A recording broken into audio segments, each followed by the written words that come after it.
పసి పిల్లవాడు నవ్వాడు.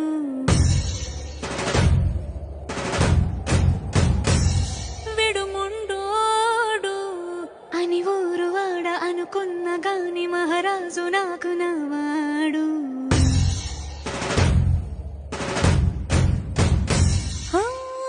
మాట పెడుసై